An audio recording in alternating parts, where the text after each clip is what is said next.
a piece of brake cable wire. I just cut it short, and I ran it and put it in there, and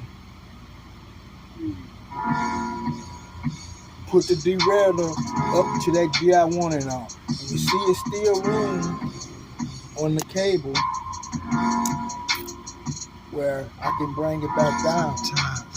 So if I wanted to put in a different gear, I would just loosen the nut up and allow, well, I wouldn't allow it. I would bring it down myself by hand in order for it to be in the right gear that I wanted.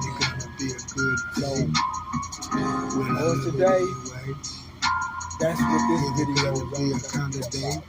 Any other videos, I make them individual, and we'll talk to you later.